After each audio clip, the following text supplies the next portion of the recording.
Bienvenidos y bienvenidas al área formativa del torneo abierto de debate Ocasio en su edición virtual 2020, esta denominada Educa Más, que este año está a cargo de nuestro amigo y colega Miguel Reyes Almarza. Los talleres que serán impartidos en dicha área a cargo de grandes ponentes y excelentes personas. Mi nombre es Mistli Abelardo Aro Martín Novelo y tendré el gusto de acompañarles en la moderación del taller del día de hoy, denominado... ay, perdón, se me fue esto.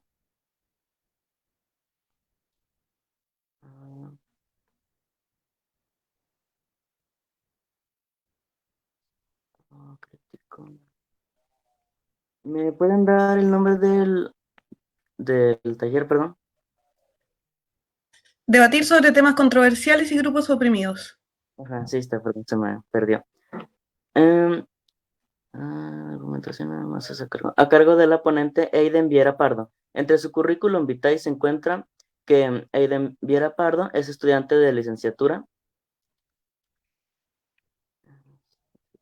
Es estudiante de licenciatura en Historia en la Pontificia Universidad Católica en Chile, ex miembro y capitán de la Sociedad de Debate de la misma Casa de Estudios, encargada de equidad en el Congreso Mundial de Debate. Como debatiente, ha logrado brequear en más de 40 torneos a nivel nacional e internacional, dentro de los que destacan subcampeones del Foro Internacional de Debate en Español FIDE, categoría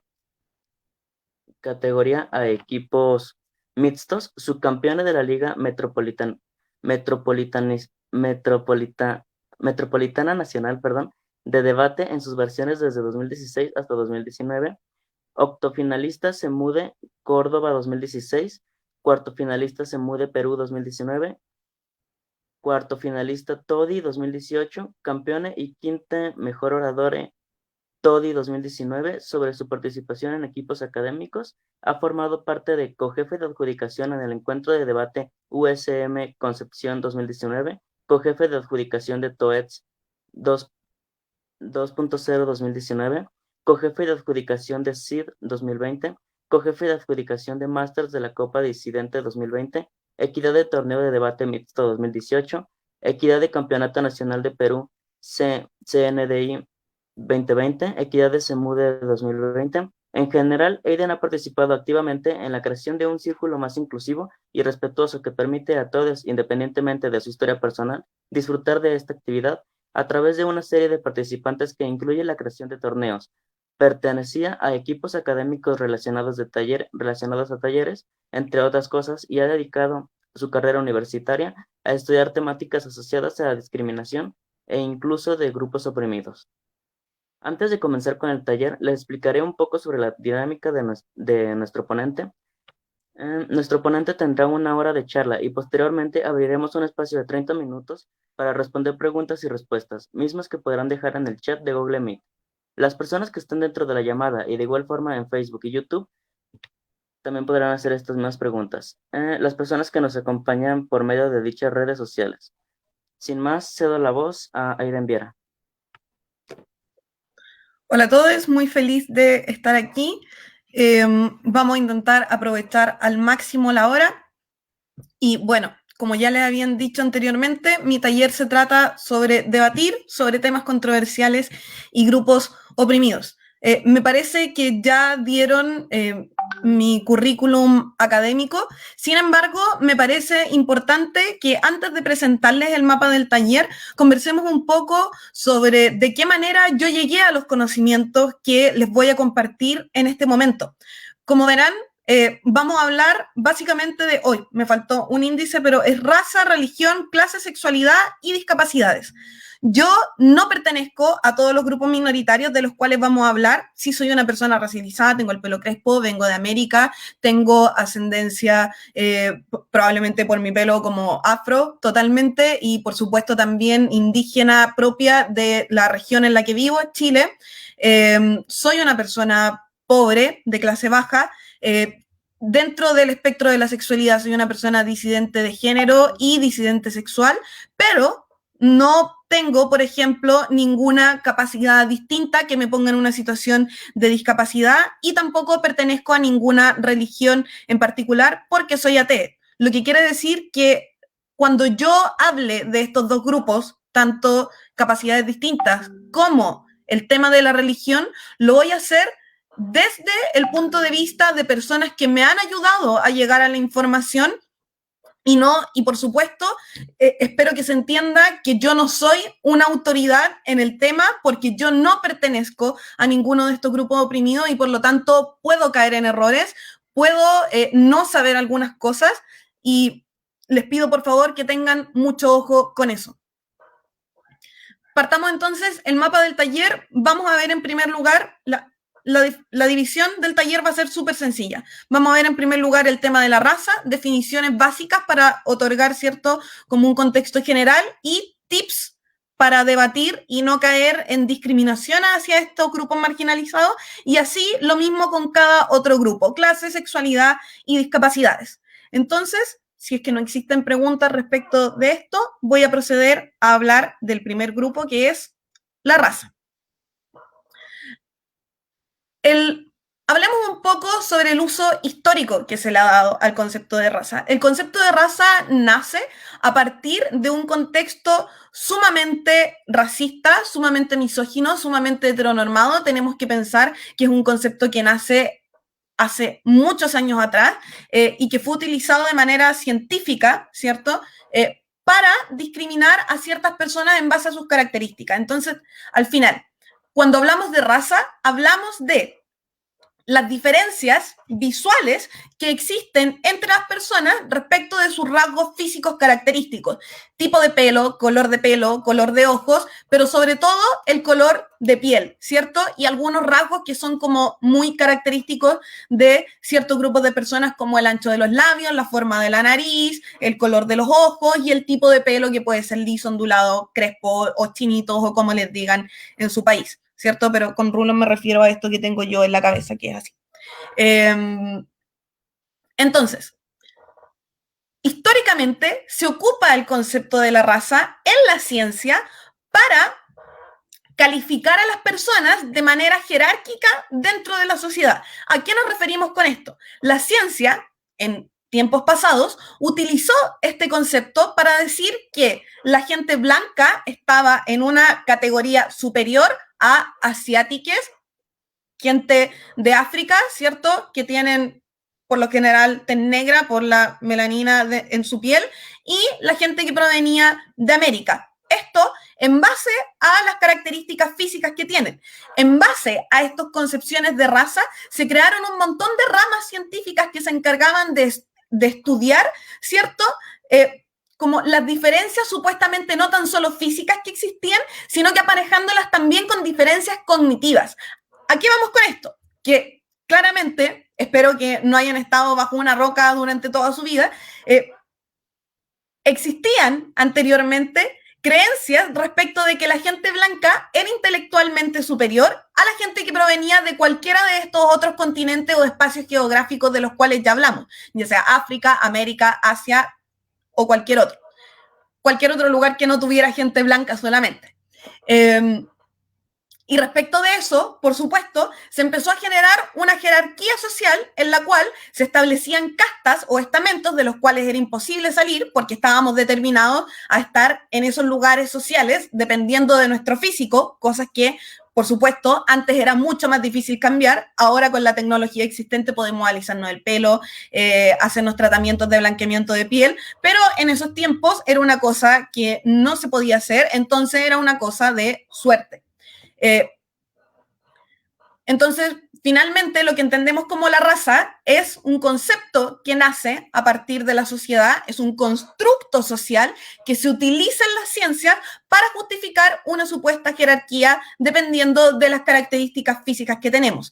Sin embargo, ese concepto ha ido mutando con el paso del tiempo y actualmente hablamos de raza, sí, para definir a esta gente y clasificar un poco los distintos rasgos físicos que tiene una persona de otra, pero por supuesto la ciencia ya ha determinado que estos distintos como expresiones físicas de nuestros genes no influyen en las capacidades cognitivas que tenemos. Por lo tanto, entendemos que las personas blancas no son más inteligentes que las negras, no tienen habilidades extras de cualquier tipo solamente por su color de piel o por su tipo de pelo o por su color de ojos. Entonces, actualmente el concepto de raza solamente tiende a clasificar a la gente respecto de las cosas físicas, pero no de las intelectuales. Y también es muy importante aclarar que el concepto de raza es una cosa que ya se dejó de lado por la ciencia. La ciencia habla y es explícita respecto de que no existen diferentes razas humanas, sino que solamente se puede hablar de una especie humana que tiene diferentes características físicas, pero que de ninguna manera puede ser catalogado como una raza distinta, precisamente porque las habilidades físicas no difieren y tampoco las habilidades cognitivas. A pesar de aquello, existen muchos grupos racializados de personas que optan por apoderarse de este concepto y lo utilizan para definirse a sí mismos a través de una raza, porque se entiende que actualmente, incluso a pesar de que en estricto rigor no existen las razas, siguen existiendo personas racistas que discriminan a otros en base a la apariencia que tienen y por lo tanto la gente en contrarrespuesta a estos grupos de extrema derecha que se esfuerzan en seguir insistiendo en que debería haber una jerarquía en base a la raza, la gente responde y dice, sí, yo tengo esta raza, yo soy negro, yo soy africano, yo soy asiático, yo soy americano, soy indígena, pero eso lo ocupo para mi favor, lo ocupo para organizarme políticamente, lo ocupo para crear comunidad con otros y no para seguir, ¿cierto?, promoviendo y sustentando el discurso racista que tienen estos grupos supremacistas blancos. ¿Cuál es el punto finalmente y por qué es importante que hablemos de este tema respecto de debate? Bueno, y que son los casos concretos finalmente. Es porque actualmente dentro de debate podemos ver por lo menos 3 errores principalmente, que son las cosas que me ha comentado la gente que han ocurrido dentro de mi experiencia personal. Si es que ustedes tienen posteriormente más casos, podemos analizarlos también, ver si en efecto un discurso racista y ver de qué manera podemos mejorarlo. Espero que vayan juntando entonces preguntas respecto de todos los grupos de los cuales vamos a ir hablando. Pero partamos por los que yo tengo dentro de la diapositiva. En primer lugar, la justificación del colonialismo moderno y contemporáneo. Moderno como de la época moderna, ¿cierto? No de modernidad del tiempo actual. Por eso hago la clasificación entre moderno y contemporáneo. Moderno, época moderna, siglos antiguos, colonización, ¿cierto? España llega a América, descubre América. Inglaterra lo mismo, con Estados Unidos, Norteamérica y el resto de las colonias. Y contemporáneo con lo que está ocurriendo actualmente. ¿Qué ocurre en debate? Vemos que, por ejemplo, existen discursos como la final del TODI 2018-2017, si mal no tengo entendido, creo, en las cuales existen discursos donde, por ejemplo, sale una persona de un grupo completamente privilegiado, proveniente de Europa, blanca, ¿cierto? Su piel es blanca, su facciones de pelo claro, ojos claros, piel blanca, y va y dice, el colonialismo estuvo bien porque ayudó a que las sociedades se desarrollaran, o también existe también esta narrativa en la cual se dice que la colonización se dio por que los españoles o los colones, independientemente del país del cual hayan provenido, lo hacían con la intención de ayudar a las colonias a, por ejemplo, evangelizarse, o sea, que lo hacían supuestamente de muy buena bondad. Ya, para evitar caer en este tipo de cosas, es necesario que entendamos que las buenas intenciones no significan necesariamente, en primer lugar, que las consecuencias de dichas buenas intenciones hayan sido buenas. Por lo tanto, el argumentar que los españoles o cualquier grupo colonizador tenían muy buenas intenciones para ir a colonizar a otro país, no quiere decir que las personas que sufrieron la colonización tengan que sentirse agradecidas, sobre todo porque si cualquier persona que tome un libro de historia, que probablemente no venga de algún autor que sea descendiente de colonizadores, va a poder encontrar en las hojas de estos libros, en las charlas, ¿cierto?, que el daño que ocurrió a través de la colonización fueron genocidios masivos, eliminación de culturas completas como los Selknam al sur de Chile, secuestros, violaciones en masa, en fin, un sinnúmero de otras atrocidades que vulneran finalmente los derechos humanos de las personas. Entonces, para no caer en este tipo de discursos, tenemos que tener muy en claro que solamente tenemos que respetar los derechos humanos y que al final, incluso aunque las intenciones de un grupo no sean vulnerar los derechos humanos, si es que esto de hecho ocurrió, el intentar justificar estas acciones solo en base a la buena voluntad es una cosa profundamente hiriente, es una cosa profundamente ofensiva. ¿Por qué? Porque cae en el negacionismo de todos los crímenes cometidos durante este tiempo. Espero que haya quedado claro. El segundo punto es dudar de las capacidades de autogestión y que está también intrínsecamente relacionado con lo que estábamos hablando anteriormente. En muchas ocasiones se justifica el colonialismo, se justifica la jerarquía de razas o de culturas en base a que hay otras culturas o otros espacios geográficos completos en los cuales supuestamente la gente no tiene la capacidad cognitiva, no tiene la cultura o no tiene la capacidad de organización de poder llegar a espacios tan avanzados como para poder dejar que estas personas vivan de manera autónoma sin que nosotros les estemos imponiendo cosas como Occidente. El problema con este discurso es que cae en la universalización de los preceptos morales, en la universalización de la cultura, en la universalización del desarrollo. Este discurso es profundamente peligroso porque no entiende que hay personas que se sienten felices con distintas cosas. No porque tú tengas un auto y en el resto de los países o en otra cultura no se tengan autos, quiere decir que esa persona quiere un auto o que necesita un auto. Hay mucha gente que vive feliz viviendo de la naturaleza, ¿cierto? Sin necesidad de tener este auto. Entonces, no es que puedan autogestionarse menos, es que las cosas para las que se autogestionan son distintas a las que a ti te hacen feliz o por las cuales tú te autogestionarías. Por lo tanto, mucho ojo con ese sentido de la subjetividad. Pero también, en otro sentido, tenemos que entender que no debemos caer en estereotipos. O sea, que un grupo determinado de personas viva respecto de en cierto orden social, no quiere decir que no tengan la capacidad de organizarse de la misma manera en la que actualmente vivimos los países democratizados, ¿cierto? Entonces, quiere decir que sencillamente, muy probablemente, eligieron no ceñirse bajo este marco jurídico, bajo este orden social, y por lo tanto está también dentro de su libertad, mientras no pasen a llevar, ¿cierto?, al resto de las personas, de organizarse de la manera en que ellas estimen conveniente. Y también hay que tener mucho ojo, hay que tener mucho cuidado con no caer en los estereotipos. En muchas ocasiones se cree que todas las personas de África viven en una situación de pobreza, que todas las personas de América viven en una situación de pobreza, que no hay edificios en América ni África, que no hay libros en América ni África. Muchas veces la gente debate respecto de estas cosas haciendo parecer que en estos países ni siquiera hay tecnología, como si ahí no hubieran celulares. Y si bien es cierto que aún existen comunidades indígenas en cada uno de estos continentes que viven fuera de los marcos occidentales de la tecnología, también es súper necesario entender que hay, en su mayoría, lugares donde este acceso a la tecnología sí existe, esta gente sí tiene conocimiento respecto de esas cosas académicas occidentales que tanto le importan a estas personas que insisten en que este tipo de gente no tiene la capacidad de autogestionarse, y por lo tanto hay que tener mucho cuidado porque cuando creemos, en realidad, cuando hacemos el estereotipo de que toda esta gente no tiene la capacidad o de que toda esta gente no tiene el acceso a la información,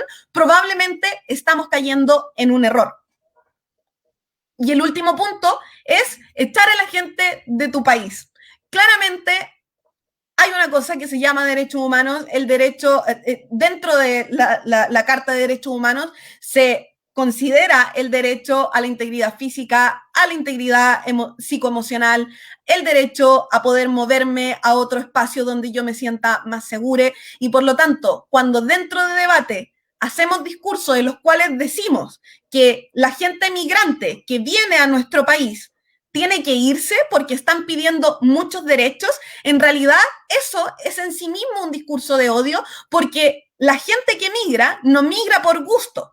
la gente que migra, en la mayoría de las ocasiones, migra porque están inseguras en sus países, porque sus países no son capaces de brindarles, ¿cierto?, las comodidades, y no solamente las comodidades, sino que la seguridad para poder sentirse cómodas y seguras dentro del territorio, y por lo tanto se ven obligadas a migrar. A nadie le gusta dejar a su familia sola, a nadie le gusta dejar su vida atrás, a nadie le gusta sentirse un extraño entre medio de una masa de gente que te discrimina, y por lo tanto hay que tener mucho ojo en no pensar que la gente que viene a nuestros países viene a hacernos un mal, sino que entender que la gente que migra a otros países lo hace por necesidad, lo hace porque tienen ganas de salir adelante y lo hacen porque tienen ganas de trabajar. El segundo grupo del que vamos a hablar es el concepto de religión. Cuando hablamos de religión, nos referimos a un conjunto de creencias que tienen que ver con creer en un ser superior que tiene ciertos poderes superiores a los cuales los humanos tenemos y que puede incidir o no en nuestra vida.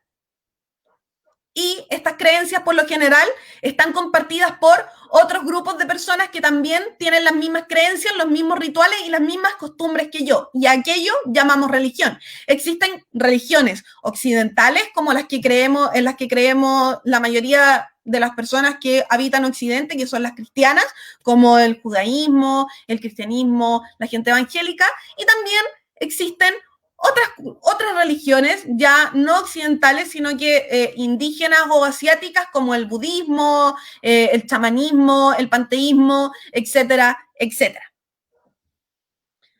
¿Cuál es el problema que vemos en debate respecto de este tipo de temas cuando nos toca debatir algo así? En primer lugar, se generan muchos estereotipos hacia religiones que no pertenecen a mi cultura. ¿Como qué? Como todos los musulmanes son agresivos, todos los musulmanes son terroristas, todos, por ejemplo, los musulmanes son machistas, etcétera, etcétera, etcétera. No tengo muchos ejemplos en realidad de otras religiones porque siento que dentro de la comunidad de debate no existe tanta discriminación hacia los católicos, hacia los evangélicos, sino que la discriminación finalmente se genera principalmente a los grupos de personas musulmanes por toda esta propaganda que existe de parte de los países desarrollados de Occidente de satanizar a este tipo de religiones, poniéndolas como exóticas, poniéndolas como el enemigo del mundo. No es cierto que los musulmanes no sean pro democracia. Existen muchas personas musulmanas y culturas musulmanas que son pro democracia, por lo tanto, caer en este estereotipo es sumamente ofensivo y raya en la irrealidad realmente, porque no es verdad. O sea, conversen con personas musulmanes antes de intentar caer en estos estereotipos. Las personas musulmanas no son esencialmente machistas, las personas musulmanas no son esencialmente terroristas. El terrorismo existe en general, no es propio de una religión. El machismo existe en general, no es propio de una religión en específico y particular. Entonces, mi consejo finalmente es que cuando estén a punto de decir, todos les inserte religión aquí, son inserte característica negativa aquí, se cuestionen si realmente conocen a todas las personas de esa religión como para poder decir a ciencia cierta que realmente eso es verdad. Si eso no es así, entonces probablemente se van a estar equivocando porque la gente en general es muy diversa, la gente sostiene muchas creencias en su vida como de manera paralela, entonces no caigan en ese juego porque sencillamente no tiene ningún sustento.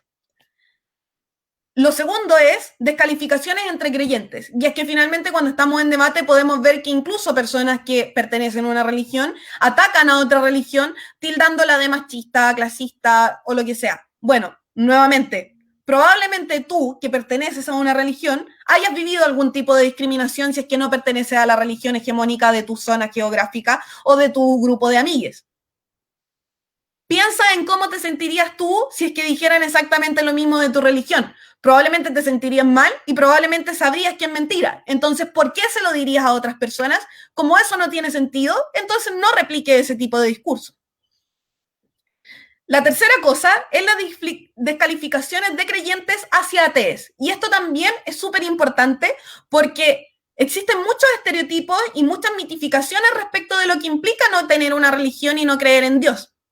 Muchas veces los creyentes dentro de debate dicen que, por ejemplo, un mundo ateo sería terrible porque entonces no habría moral, o que los ateos son en esencia males, o que los ateos no tienen respeto por la autoridad, o que los ateos como intentan imponerle sus no creencias al resto de la gente. Bueno, nuevamente caemos bajo la misma lógica. Clasificar a todo un conjunto de personas en un estereotipo no tiene ningún sentido porque no hemos hablado con todas las personas que componen este grupo. Pero aún más allá de eso, el punto es que ser ateo no significa que no tengas moral. Yo soy una persona atea y me parece que sí tengo moral. Estoy haciendo un taller sobre cómo debatir de manera correcta, éticamente, en este minuto, lo cual demuestra, en efecto, que esa regla que supuestamente existe no es tal.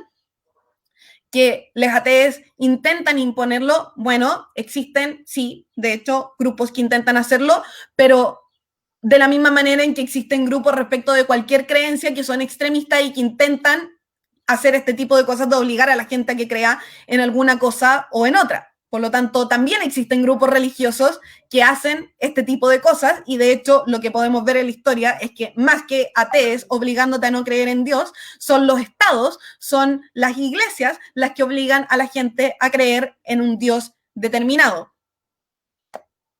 No obstante aquello, sí existen ejemplos de estados ateos en los cuales se ha obligado a la gente a no creer en un Dios y eso también, por supuesto, atenta contra toda la lógica de que cada persona es libre de creer en lo que le dé la gana mientras no pase a llevar al resto. Y por último, la burla a las costumbres propias de una religión. ¿A qué nos referimos con esto? Burlarnos, por ejemplo, del uso de hijab, de niqab, o de cualquier velo que sea utilizado por parte de la comunidad musulmana, burlarse de la creencia de la gente budista en la reencarnación, burlarse de la creencia en el karma, burlarse de la creencia en la Pachamama, etcétera, etcétera, etcétera. Me parece que no necesito ahondar mucho en esto. Burlarse de las creencias que no dañan a nadie, que tiene el resto de la gente, es en sí mismo malo porque estoy pasando a llevar su libertad de culto y la libertad de culto, si es que no le hace daño a nadie, entonces, ¿por qué tendría que ser motivo de mofa? Tercer grupo minoritario, capacidades físicas y mentales. Existe una diversidad de cuerpos, ya hemos hablado de la diversidad de cuerpos de raza, sabemos que existe gente que tiene diferentes tipos de cuerpo respecto de la piel, de color de ojos, pero los genes no solamente son eso, sino que la genética también, en muchas ocasiones, también el ambiente, puedo después tener un problema y, por ejemplo, que me corten un brazo, pero genéticamente también existe diversidad respecto de las capacidades cognitivas que tenemos y respecto de las capacidades físicas que tenemos. Hay gente que nace sin la habilidad de caminar, hay gente que nace sin la capacidad de, por ejemplo, poder escuchar, hay gente que nace sin la capacidad de, por ejemplo, poder hablar o de pensar de manera abstracta, etcétera, etcétera. Esto es lo que denominamos diversidad de capacidades físicas y mentales. ¿Por qué no hablamos de discapacidades y por qué este concepto es negativo? Es finalmente porque la gente que tiene una discapacidad no la tiene en sí misma. Si la gente, por ejemplo, que no tiene un brazo, viviera en una sociedad donde lo común es que la gente solamente tenga un brazo, lo más probable es que la sociedad se hubiese adaptado y hubiese generado todo su sistema social en orden a que la gente solamente tenga un brazo. Lo mismo pasa con cualquier discapacidad que a ustedes se les pueda ocurrir, o la capacidad del olfato, o la capacidad de hablar. Lo más probable es que todas las tecnologías y todo el orden social se habría ordenado en torno a eso. Por lo tanto, la discapacidad no es una cosa objetiva, no es una cosa real y que es independiente del contexto, sino que depende netamente del contexto y de la gente con la que nos interrelacionamos. Una persona sorda que está conversando con su grupo de amigues sordes no está discapacitada. Ella está pudiendo comunicarse de manera efectiva con su grupo de amigues sordes y manteniendo una conversación como cualquier persona que sí tiene la capacidad de comunicar palabras de manera verbal.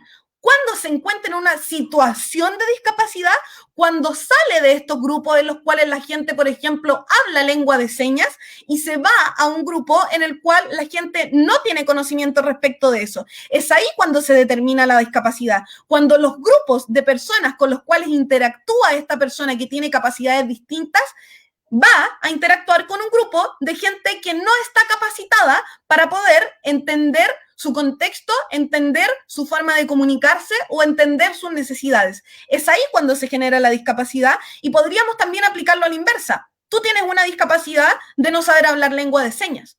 La diferencia es que tú eres mayoría y la otra persona es una minoría. Entonces, mucho ojo ahí cuando hablamos de discapacidades, porque las discapacidades, muy entre comillas, no son una cosa objetiva, son una cosa social que va a depender del espacio geográfico, del tiempo, del contexto y de los avances tecnológicos que tenga una sociedad determinada. Y el último punto que quiero tocar respecto de esto, antes de pasar a ver los casos concretos, es sobre el uso de enfermedad versus condición. Lo mismo, siguiendo la misma lógica que habíamos estado hablando anteriormente, una enfermedad es definido como algo que a mí me trae un problema o que me imposibilita realizar cierto tipo de actividades bajo cierto contexto. Por ejemplo, no sé, si tengo cáncer, eso significa que mi esperanza de vida probablemente va a empeorar. Si tengo diabetes, eso significa que voy a tener que estarme sometiendo a un tratamiento para poder solucionar esta problemática, etcétera, etcétera. Hay muchas cosas que nosotros actualmente llamamos enfermedad que realmente no son una enfermedad. El síndrome de Down no es una enfermedad. El autismo no es una enfermedad. ¿Por qué? Son condiciones. ¿Por qué? Porque en realidad, si lo pusiéramos de nuevo en un contexto en el cual toda la gente fuese así, no sería tan problemático para estas personas vivir. El problema es que nosotros les ponemos en una condición de inferioridad, nosotros les ponemos en una condición a la cual ellos no se pueden adaptar y ese es el problema, no que ellos sean distintos. Por lo tanto, no es una enfermedad, porque no es algo que sea intrínsecamente malo, no es algo que atente necesariamente de manera negativa en contra de su persona, sino que en el contexto en el cual nos encontramos significa una situación de vulnerabilidad porque nosotros, personas que no tenemos problemas físicos, o sea, problemas, no estamos como con alguna condición que haga que nuestras capacidades físicas o mentales difieran de la normatividad, no nos hemos sabido adaptar a ellas. ¿Y de qué manera vemos estas discriminaciones en debate? Bueno, en primer lugar, con mociones que te obligan a debatir sobre momentos emocionales extremos. Vemos que, por ejemplo, un caso de México en el cual el equipo de adjudicación decidió que era una buena idea debatir una moción sobre suicidio. Terrible. ¿Por qué? Porque debatir una moción sobre suicidio obliga a los debatientes a ponerse en un lugar muy extremo, muy personal, muy delicado, en el cual en realidad no tenemos idea si les participantes, tanto jueces como voluntarios, como debatientes o quien sea, que no sea el equipo de adjudicación, se ha visto enfrentado a una situación extrema en la cual ha considerado suicidarse. Y el problema con esto es que al ser una situación tan delicada, nosotros podemos desencadenar, incluso sin quererlo, que esta persona vuelva a revivir ese momento, gatillando una situación estresante y por lo tanto bajando muy potencialmente el rendimiento de esta persona en las rondas, impidiendo que esta persona pueda participar o desencadenándole, ¿cierto?, como una situación de estrés que va a afectar su estado emocional en el futuro. Entonces, para no caer en este tipo de cosas, es importante entender que no es que no podamos debatir mociones que nos pongan en situaciones de vulnerabilidad, no es que no podamos debatir casos extremos, pero cuando lo vamos a hacer, es deber de los equipos de adjudicación intentar ver que la gente que está presente en ese torneo esté bien con debatir ese tipo de situaciones y que, por supuesto, no se vaya a caer en el segundo punto, que es la crítica extrema a las acciones realizadas por gente en condiciones emocionales extremas. Pasó dentro de este mismo ejemplo que le estoy dando, que mucha gente, en primer lugar, se apropió de este tipo de situaciones fingiendo que ellas también habían vivido por un proceso similar para poder sacar provecho y, por ejemplo, no debatir la ronda sin que eso les descontara puntos o que no les descontara puntos de oradores. O, por ejemplo, que dentro de los discursos mismos se decía que la gente que se suicidaba era cobarde, que la gente que pensaba en suicidarse era débil, etcétera, etcétera, etcétera. Esto claramente es muy complejo porque ¿qué sentido tiene decirle a una persona que se va a suicidar que es cobarde? ¿Estás contribuyendo a que esa persona deje de sentirse así? Probablemente no. O sea, una persona que quiere suicidarse es una persona que tiene como tantos problemas respecto de su autoimagen que considera que su vida no vale la pena. Si tú aparte le dices que es una persona cobarde, probablemente estés empeorando la situación en vez de mejorarla. Y si tu discurso va a empeorar la situación de vulnerabilidad en la cual se encuentra esta persona, totalmente estás pasando a llevar los atributos protegidos que son la integridad física y la integridad psicológica y por lo tanto es un discurso que no deberías tener. Y por supuesto, fingir que tienes un problema que en realidad no tienes es una cosa absolutamente negativa porque pasa a llevar, ¿cierto? Y te apropias de las vivencias de otras personas que tú no has tenido, pero también porque obstaculizan la labor de equidad en lograr identificar cuál es el porcentaje de personas que necesitan este tipo de ayuda y por lo tanto, cómo saber qué medidas emplear para que este tipo de personas se encuentren a salvo dentro del circuito. Y el último punto que quiero tocar es el de la capacidad de autonomía. ¿A qué me refiero con esto? O sea, dudar de la capacidad de autonomía de la gente con distintas capacidades físicas y mentales. Estamos de acuerdo en que dentro de la sociedad, como ya les había explicado, la gente va a tener distintos como habilidades para integrarse a la sociedad dependiendo de los avances de la sociedad misma y dependiendo de la condición misma que tenga la persona. Hay condiciones más incapacitantes que otras. No poder caminar porque me falta una pierna es distinto a no poder caminar porque me faltan las dos o porque quedé paralizada a pesar de tener las dos piernas, ¿cierto? Se entiende que son cosas distintas. Pero también es importante entender que en muchas ocasiones la capacidad que tiene la persona para ser autónoma, o sea, de poder velar por sí misma, va a depender mucho, no de la persona en sí misma, sino que de la adaptación que tenga la sociedad para este tipo de personas. Y también va a depender mucho de en qué parte del espectro se encuentra esta persona. No es que la gente puede escuchar o no puede escuchar y eso sea lo único que hay. Hay gente que está dentro del espectro de la sordera y que escucha más o que escucha menos. Entonces decir, todos los sordos no pueden escuchar y por lo tanto no pueden comunicarse, nuevamente estereotipos. Nuevamente estamos cayendo en una generalización de la cual no tenemos seguridad que esto sea realmente así. Y en la realidad no es así, existe un espectro. Lo mismo ocurre con el espectro autista. Hay gente que tiene un autismo que se adapta con mayor facilidad a las exigencias sociales que nosotros tenemos como personas neurotípicas. Neurotípica me refiero a una persona que tiene hace las conexiones neuronales de la misma manera en que probablemente la mayoría de ustedes. Y por lo tanto, dentro del espectro autista hay gente que tiene mayor capacidad para comportarse como una persona neurotípica o adaptarse a las necesidades de las personas neurotípicas y hay gente que no la tiene. ¿Esto quiere decir que no son capaces de velar por sí mismas? No, va a depender mucho del contexto. Entonces, mucho ojo ahí nuevamente con la generalización que hacemos respecto de este grupo oprimido en particular. Sobre todo porque en este grupo en específico, en muchas ocasiones tenemos que no hay representantes de estos grupos dentro del circuito y por lo tanto es deber de todos quienes no formamos parte de estos grupos, pero que sí tenemos la conciencia de que esta gente sí tiene derecho a tener una vida digna, de que sí son capaces de sentir y de expresar emociones, entender y velar, ¿cierto? Porque este tipo de discursos no se repliquen dentro de nuestro circuito. Es nuestro deber estar al tanto hasta que lleguen personas que sean capaces de levantar la voz por sí mismas. Y por lo tanto, también como circuito de debate, tenemos que generar las condiciones necesarias como para poder hacer espacios amigables para que la gente que tiene capacidades físicas y mentales distintas pueda integrarse al circuito. Por ejemplo, hacer que la información sea accesible para personas dentro del espectro de la ceguera, para que, por ejemplo, puedan debatir. Una persona dentro del espectro de la ceguera podría perfectamente debatir y, sin embargo, vemos que en la actualidad no existe, por lo menos dentro de mis conocimientos, ninguna persona ciega que debata, lo cual claramente demuestra que no hemos sido lo suficientemente abiertos como para darle la bienvenida a esta gente, porque la gente ciega que estudia en la universidad sí existe. El otro grupo del cual quiero hablar es el concepto de clase.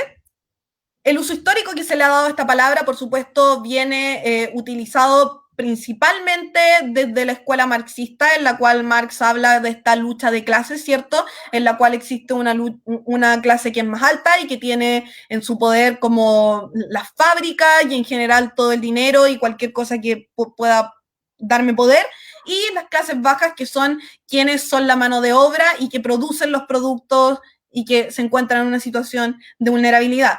Pero fuera de la escuela marxista, y esto era solamente para que entendieran más o menos de dónde viene el concepto, el punto principal acá es la gente pobre, ¿ya? Como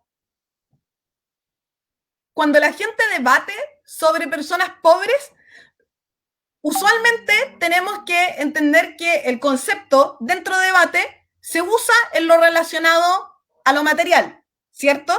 En segundo lugar, que está fuertemente relacionado con los conceptos de raza, capacidades físicas y mentales y género, por supuesto. ¿Por qué? Porque vemos que en la actualidad vivimos bajo un sistema capitalista en el cual la gente, para estar en una clase u otra, necesita trabajar. Bueno, la mayoría, no la gente, por ejemplo, que arrienda casas, pero la mayoría de nosotros tenemos que trabajar, les asalariados, y por eso somos pobres. Y que finalmente en el sistema en el que estamos, que discrimina a las personas en base a su raza, en base a su género, en base a su orientación sexual o en base a sus capacidades físicas, entendemos que la gente de estos grupos de los cuales yo hablé anteriormente y el concepto de sexualidad del cual todavía no hablo, se ven obligados a tener trabajos en los cuales se paga menos y por lo tanto están condenados a vivir en una situación de pobreza más generalizada que otros grupos, como por ejemplo lo podría ser un hombre cisgénero, heterosexual, blanco, que vive en un país desarrollado. Y también respecto del concepto de pobreza, es muy importante entender la subjetividad de la pobreza en distintas sociedades. Que tú creas que no tener un auto te hace una persona pobre, está bien, si dentro de tu sociedad aquello es considerado así, es súper válido, pero tienes que tener mucho ojo al juzgar la pobreza de las personas de otras culturas y que por lo tanto está muy relacionado con el tema de la raza que hablaba antes. No tiene mucho sentido hablar de que una persona que en realidad no le interesa tener un auto y que vive de la tierra es pobre porque no tiene un auto, ¿cierto? Como sí, vive en condiciones distintas a las mías, pero no necesariamente lo hace ser una persona pobre. Una persona pobre es una persona que está en una situación de disconformidad con lo que tiene en este momento y que aparte no tiene los recursos materiales como para poder solventar sus necesidades básicas y poder vivir de una buena forma. Si una persona está contenta viviendo de lo que cosecha, no es una persona pobre, solo es una persona que vive de lo que cosecha. Y por lo tanto, los casos concretos que vemos en debate es, por ejemplo, lo más común, culpar a la gente pobre de su pobreza. Por ejemplo, culpar a la gente africana de seguir viviendo en comunidades indígenas, culpar a la gente de América de seguir viviendo en comunidades indígenas. Por supuesto, cuando digo gente de África, gente de América, me refiero a la gente que vive en esa condición y no a todo el continente americano o africano, porque ya hablamos de que no toda la gente de esos continentes vive de esa manera. Yo vivo en América y acá tengo una pieza muy occidentalizada. Por favor. Entonces, culparles por la falta de recursos no tiene sentido porque, en primer lugar, no sabemos si esa gente quiere tener los recursos que nosotros actualmente tenemos y, en segundo lugar, porque culparles a ellos, como en el caso de que sí quisieran tenerlos y que no los tuvieran, por razones de la vida, es entender que por lo general la gente no es pobre porque quiere, sino que por lo general existe dentro de la sociedad un sistema que les obstaculiza surgir, que les obstaculiza educarse, y que no es lo mismo intentar ir a la universidad cuando tus padres ya fueron universitarios y por lo tanto tienen los conocimientos, el capital cultural necesario para que para ti sea muy fácil ir a la universidad, que decirle a una persona lo mismo cuando esa persona es la primera persona dentro de todo su grupo familiar en ir a la universidad. Claramente es mucho más difícil salir adelante cuando tienes menos recursos desde la base que cuando naces en cuna de oro y tienes los recursos suficientes como para desarrollarte materialmente, espiritualmente, personalmente, intelectualmente, de la manera en que tú estimes conveniente, porque tienes el dinero suficiente como para poder hacer lo que se te antoje. Entonces, mucho ojo ahí. Y por último, el tema de la sexualidad, voy a pasarlo muy brevemente porque es un concepto sumamente complejo y que está compuesto de un montón de partes diferentes, pero la sexualidad básicamente está compuesta de 3 conceptos. En primer lugar, el concepto de sexo, que es, en su definición más simple, un concepto que hace referencia a las características físicas y cromosómicas que tiene una persona y que le hacen catalogarse respecto de esta clasificación arbitraria que tenemos de mujer, hombre, ¿cierto? El punto es que finalmente el sexo no está determinado como en la práctica por las características cromosómicas, sino que nuestro sexo está determinado por lo que le doctore vio cuando nacimos. A nadie le hacen una prueba de genes en el momento en el que nace. Entonces, tú, en realidad, persona que está viendo esto, no sabes si eres intersexual o no y no te has dado cuenta. Como hay mucha gente que se entera años después como que son intersexuales y que no tenían idea. ¿Y esto por qué es? Precisamente porque el sexo está determinado por la apariencia externa de los genitales en el momento de nacer y no por las características hormonales, no por las características internas de nuestros genitales, y por lo tanto el sexo en la práctica es solo una clasificación arbitraria que hacemos en base a lo que los ojos de la persona que nos ayudó a nacer determina que somos. Y tristemente no contemplan dentro de sus categorías al resto de las personas que difieren de las categorías hegemónicas binarias que existen actualmente, que es hombre o mujer. En muchos países todavía, en la mayoría de los países en realidad, la categoría de intersexualidad no está ni siquiera considerada de manera legal. Por lo tanto, las personas, incluso aunque biológicamente no lo sean, están obligadas a ser encajadas en una de estas 2 cajas binarias. El concepto de género es por otro lado, es una construcción social también, igual que el género, o sea, igual que el sexo, en la cual a partir de los genitales se determinan ciertos estereotipos y ciertas expectativas sociales e individuales que tiene que cumplir la persona en relación a su función con el resto de la sociedad. Entonces, es necesario entender que el género está compuesto de 2 componentes. Uno, el social, en el cual la gente a mí, a partir de mi apariencia física externa, y digo apariencia física externa ni siquiera genital, porque la gente no es como que me vaya bajando los pantalones en la calle, ¿cierto? Como solamente me ven y me clasifican dentro de una de estas 2 categorías, hombre o mujer, o que esa cosa rara que va caminando por ahí. Pero bueno, es una cosa social porque socialmente existe un constructo que te encaja dentro de los géneros, y acá es súper importante aclararlo. El género no es en esencia binario. Existen un montón de otras culturas, tanto actuales como antiguas, que consideran la existencia de más de 2 géneros. Existen, por ejemplo, les Mahu, les Igra, les Muches en México, Swarm Virgins en el norte de Indonesia, y así sucesivamente. Hay sociedades que contemplan la existencia de más de 5 géneros. Por lo tanto, esos argumentos de, ay, es que solamente existen 2 géneros, entonces tú no te puedes identificar como persona no binaria, en realidad vaya a leer su libro de historia mejor. Entonces, el género es una cuestión social que no necesariamente es binaria, pero que socialmente determina a partir de mis características físicas externas cuál es el rol que yo voy a tener dentro de la sociedad, pero también es un proceso sumamente personal de autoidentificación en el cual la persona elige cuál es el rol social que va a querer tener dentro de la sociedad y cuáles son las características físicas que va a querer tener como persona que es capaz de autodeterminarse. Y el último punto es el tema de la orientación sexual, que ya no es una cosa tan individual, ¿cierto? Sino que es cómo yo me relaciono con el resto. La orientación sexual, en términos muy sencillos, podemos entenderla como la relación que yo, persona, quiero tener con el resto, ¿cierto?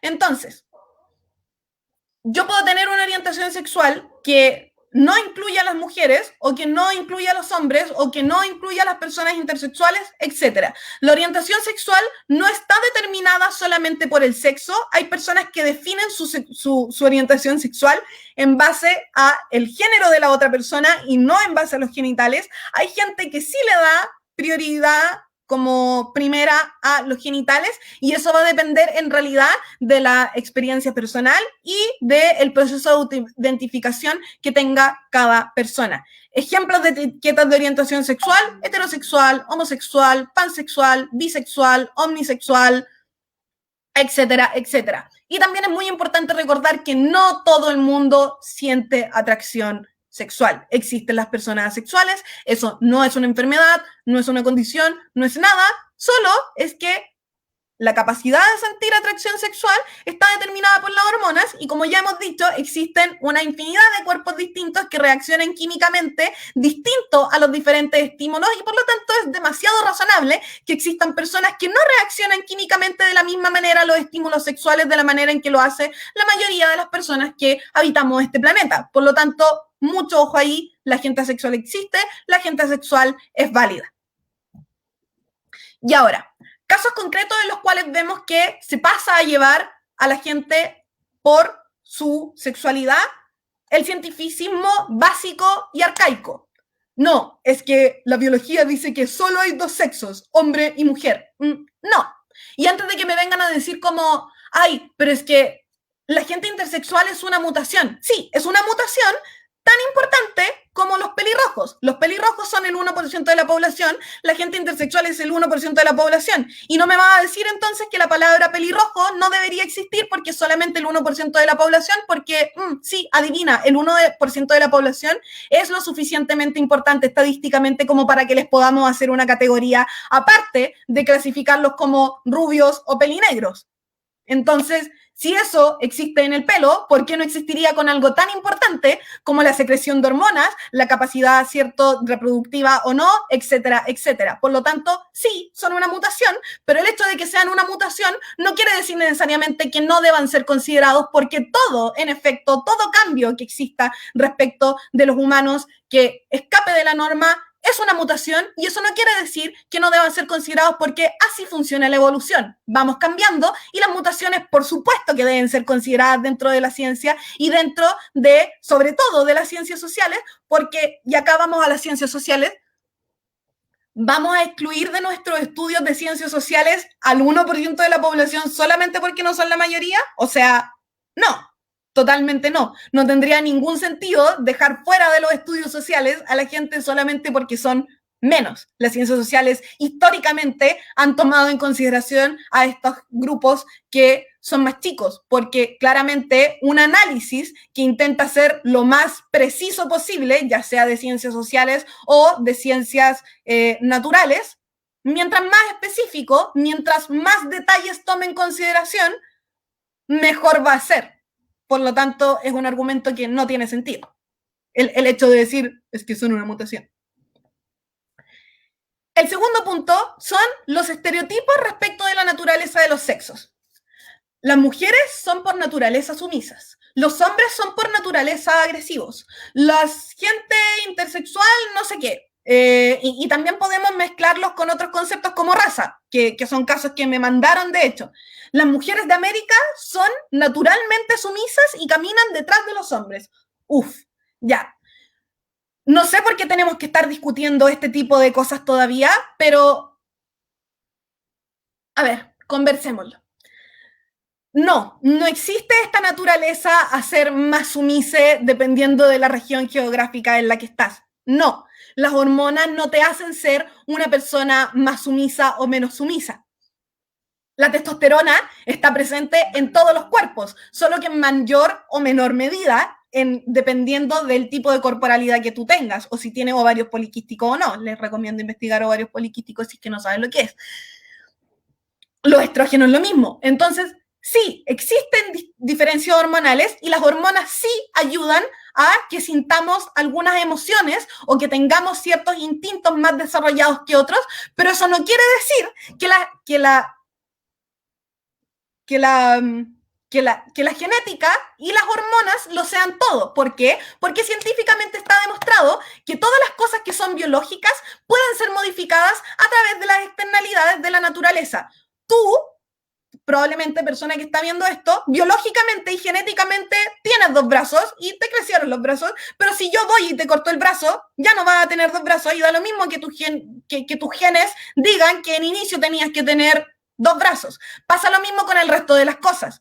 Incluso aunque existiera una tendencia natural a X cosa, eso definitivamente puede ser modificado a través de la educación, a través de las experiencias dentro de la sociedad y por lo tanto atañir a la naturaleza o adjudicar a la naturaleza alguna cosa que sea incambiable, atenta de hecho contra todos los conocimientos científicos que existen en la actualidad.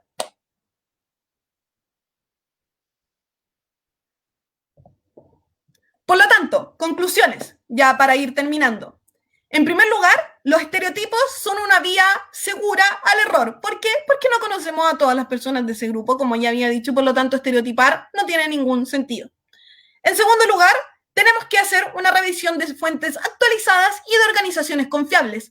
Si yo me pongo a buscar sobre colonización y solamente leo autores españoles que tienen ascendentes de personas que participaron dentro de la colonización y que actualmente se benefician materialmente de aquellas cosas que sus ancestres colonizadores robaron de los continentes americanos, es muy probable que no veamos dentro de su libro las atrocidades que cometieron los colonizadores en los continentes a los que fueron a colonizar. ¿Cómo nos informamos entonces respecto de este tipo de cosas? Viendo que los autores que estamos leyendo pertenezcan a estos grupos minoritarios de los cuales nos queremos informar. Leer respecto de grupos minoritarios de terceras fuentes, por lo general, nos va a llevar a un error, y por lo cual sería muy bueno que de hecho a este tipo de charlas, como la que estoy haciendo ahora, trajeran gente que realmente pertenece a estos grupos minoritarios para poder tener un conocimiento mucho más certero respecto de las necesidades y las problemáticas que viven estos grupos en la actualidad.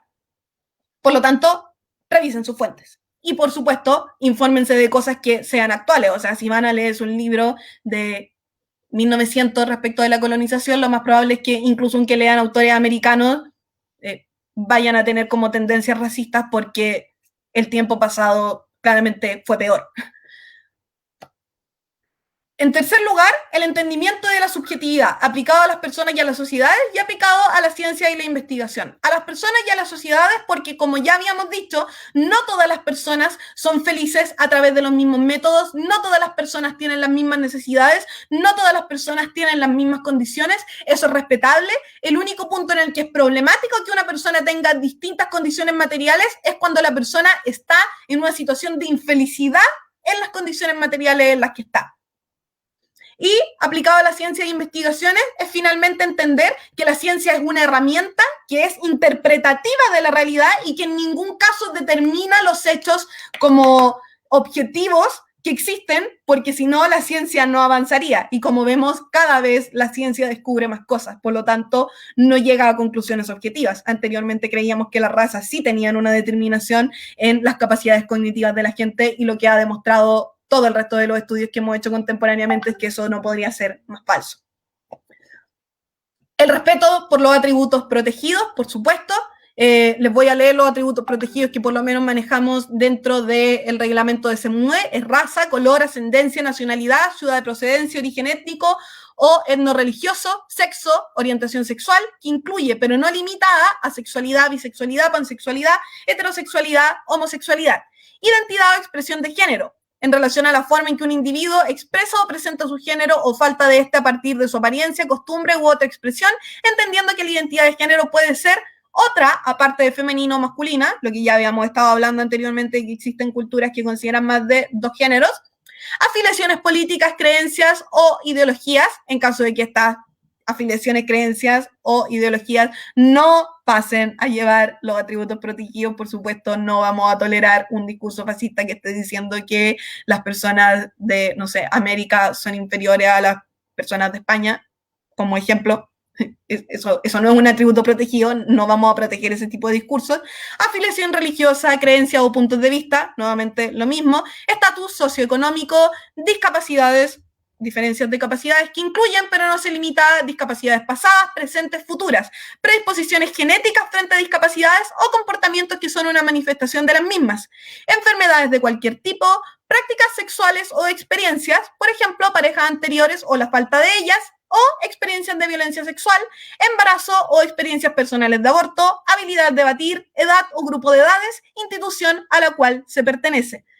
Estos son los atributos protegidos que manejamos en el manual del CEMUDE, sin embargo, no son taxativos. ¿A qué nos referimos con que no son taxativos? A que, a pesar de que es una larga lista, no son todos los que existen y, por supuesto, puede que descubramos nuevos más que prontamente van a ser incluidos dentro de la lista a medida que vamos adquiriendo experiencia respecto del asunto. Estudiar es uno de mis consejos también. Es nuestro deber moral como actores sociales que se dedican a debatir y por lo tanto a hablar de temas controversiales que en la generalidad tocan este tipo de temas. Nuestro deber es estudiar para no decir cosas nefastas que puedan pasar a llevar al resto de las personas que se encuentran debatiendo con nosotros en la sala. Y por último, apertura de mente, chiquillos. Finalmente, para eso debatimos. Debatir no es solamente defender mis posturas. Se supone que en debate aprendemos a defender incluso aquellas posturas con las que no estamos de acuerdo. Por lo tanto, les invito a poner en práctica esa apertura de mente que practicamos tanto en debate y a estar dispuestos a aprender cosas nuevas, a cambiar de idea, a asumir que estamos equivocados, etc. Terminé, así que ahora si quieren realizarme preguntas, creo que me las van a ir leyendo por aquí. ¿Gustas que te diga, hasta ahorita han llegado 4 preguntas, las 4 seguidas o te digo una y respondes una? No, de a una, porfa. Ok. La primera pregunta es, ¿cómo podemos respetar a cabalidad los atributos protegidos? Uf, creo que esta es una pregunta que en realidad va a depender mucho de qué atributo protegido estamos hablando. Creo que el único consejo que te puedo dar para que realmente como intentes respetar esto es como lo que dije anteriormente, ponerse a estudiar, pero sobre todo porque el error general básico que existe es esta generalización apresurada en la cual creemos ciertos estereotipos o estas ideas preconcebidas que tenemos respecto de cualquier grupo del cual estemos hablando y entender que muy probablemente si estamos a punto de decir todas las personas X son Y, eso probablemente no sea cierto. Y para ir especificando y como aprendiendo de qué manera estos estereotipos no son ciertos, la única opción que tenemos es ponernos a estudiar. No concibo en realidad otra forma o una manera universal o un tip que yo te pueda dar de manera universal para poder no caer en discursos de odio. La única forma es conversar con gente que pertenezca a esos grupos, estudiar, leer bibliografía e intentar pensar también. ¿Cómo me sentiría yo si alguien estuviera diciendo esto respecto de mí? Si la respuesta es probablemente me sentiría mal, entonces probablemente es un comentario desafortunado que no deberíamos estar realizando.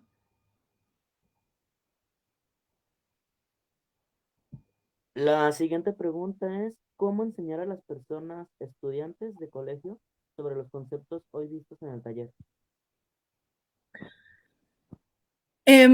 Me gusta mucho esta pregunta.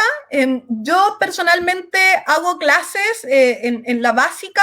Mi experiencia laboral, he tenido ramos con niñas de básica desde más o menos 7 años hasta estudiantes universitarios y en realidad no creo que sea muy distinto a como enseñarle a uno u otro. De hecho, me atrevería a decir que es más difícil enseñarle a estudiantes universitarias que a estudiantes más pequeñas respecto del respeto a la diversidad. ¿Por qué?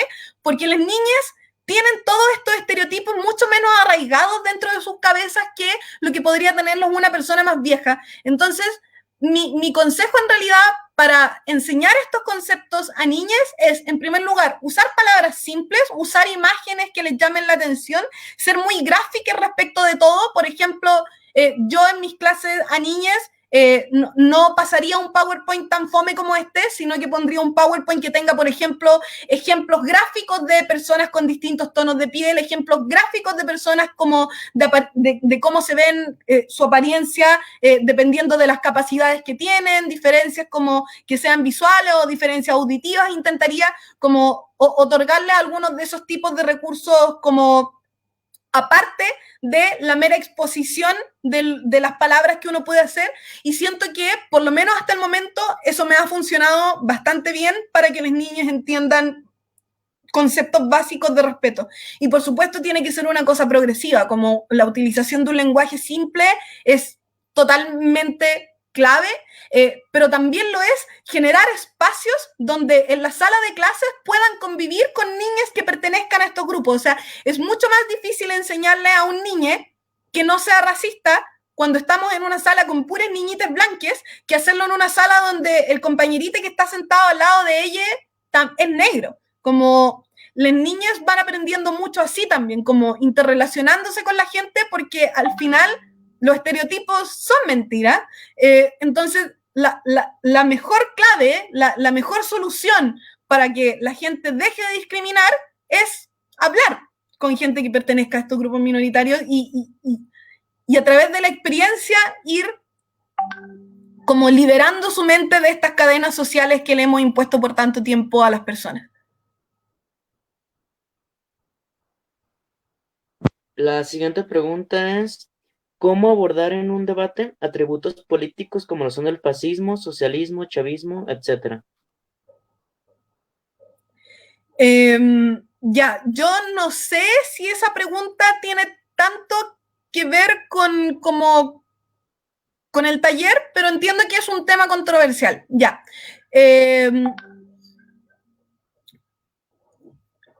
Las ideologías de izquierda, por supuesto, son bien difíciles de abordar en el sentido de que la mayoría de la gente que está en debate, mucha gente que está en debate, no propugna esas ideas y existe como mucha mitología alrededor de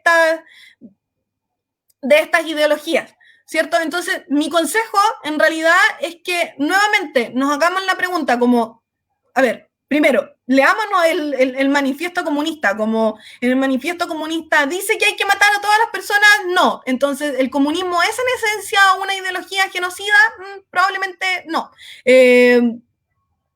Entonces, como eso, ir estudiando respecto de este tipo de situaciones, y ya para hablar como de ideologías que están más localizadas y que no son tan abstractas como el marxismo, sino que hablar de ideologías, por ejemplo, como el chavismo, que es un tema tan delicado, sobre todo en el circuito hispanohablante, nuevamente, como entender que existen ciertas sensibilidades. Siento que no existe de ninguna forma como una llave mágica que yo les pueda decir en la que les digo como estas son las cosas que pueden decir, estas son las cosas que no pueden decir, sino que sencillamente entender que hay gente que lo está pasando pésimo en Venezuela por una u otra razón, ¿cierto?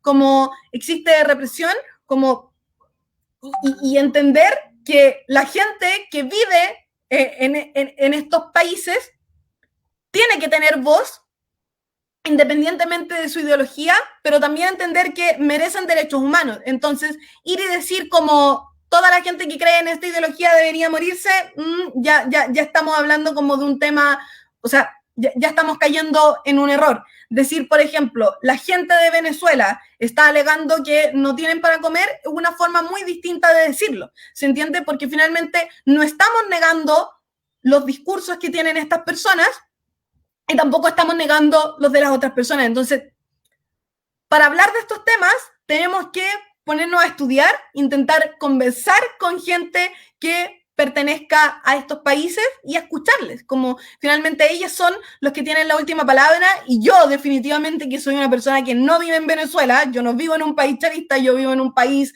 neoliberal, de los más neoliberales del mundo, como claramente no tengo autoridad para venir a hablar sobre Venezuela en este momento. Entonces, me gusta mucho tu pregunta, espero poder haberte ayudado un poco. Sin embargo, considero que yo por lo menos no tengo los conocimientos ni la autoridad necesaria como para poder hablar de ese asunto. La siguiente pregunta es, ¿cómo podemos formar a más personas para que integren los comités de equidad de manera preparada? Bueno, qué bueno que me hace esa pregunta porque me da el pie para hacerle publicidad a un proyecto que actualmente estamos realizando con Sol Córdoba, que es la adjunta de el Comité de Equidad del Consejo Mundial que tenemos en CEPUDE. Actualmente creamos un grupo de WhatsApp en el cual la idea es que podamos juntarnos, reunirnos cada cierto tiempo y que podamos discutir a través de ese mismo grupo cosas relacionadas con la equidad. Y por lo tanto, mi recomendación es que se integren a este tipo de proyectos que generen también dentro de sus propios circuitos, dentro de sus propios países, proyectos de este tipo donde la gente pueda reunirse, ¿cierto?, en conjunto para discutir cuáles son las problemáticas actuales que existen dentro del circuito en contra de grupos minoritarios y que la gente que actualmente se está dedicando a las labores de equidad pueda también escuchar a esta gente que en este momento está teniendo problemas y poder idear entonces soluciona estas problemáticas. Mi solución, en realidad, mi consejo es, en primer lugar, únanse a nuestro grupo de WhatsApp y, en segundo lugar, generen este tipo de espacios similares dentro de ustedes. Finalmente, equidad es una cosa que exige un estudio constante, una formación constante y que en ningún momento puede dejar de estudiarse porque cada vez vamos especializándonos más respecto de los conocimientos que tenemos sobre las problemáticas que viven los grupos minoritarios dentro de debate y por lo tanto tenemos que ir actualizando día a día la información que tenemos que ir cambiando también nuestra forma de pensar y las cosas que creíamos que estaban bien de manera muy rápida. Probablemente voy a ver este video en un par de meses y voy a decir, Dios mío, las barbaridades que estaba diciendo, ¿cómo es posible que se me haya ocurrido decir esa atrocidad en un video que está público? Y eso es algo que probablemente va a pasar, entonces tener eso también en consideración cuando formamos a personas de equidad, en que la labor de equidad requiere una flexibilidad mental que es especial, que es distinta a la que tiene que tener una persona que está en adjudicación a una persona que está en tabulación, porque tiene que tener la capacidad de tener la autocrítica y de saber adaptarse a las condiciones de manera muy rápida.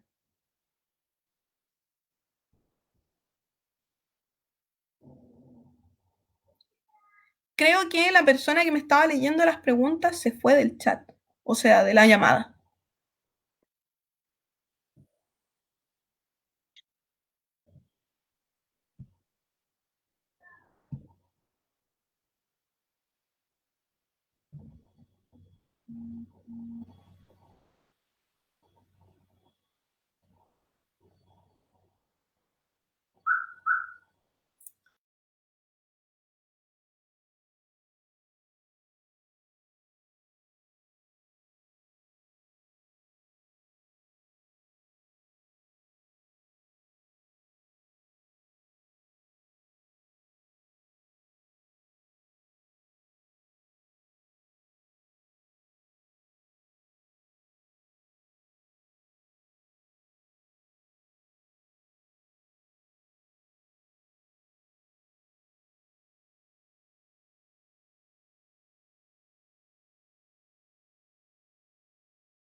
Genial. Entonces, si no existen más preguntas, creo que podemos finalizar ya este taller. Espero que les haya servido un poco. Por supuesto, es un taller muy introductorio porque hablamos de 5 grupos marginalizados en un periodo de 1 hora, por lo tanto la cantidad de información que yo podía meter dentro de este taller es muy general, es muy poco específica, entonces la invitación es a que sigan viendo más talleres que hablen en específico de un grupo en particular, porque claramente un taller que hable 1 hora sobre pobreza va a ser muy distinto a lo que yo hice en 10 minutos, lo mismo respecto de género, clase, lo que sea. Eso, la invitación está hecha. Sigan estudiando, sigan esforzándose. Es difícil, pero finalmente es el deber que tenemos como personas que viven en una sociedad que interactúa con gente que viene de realidades distintas, que tiene necesidades distintas y que experimenta la felicidad, la tristeza de maneras distintas a nosotros.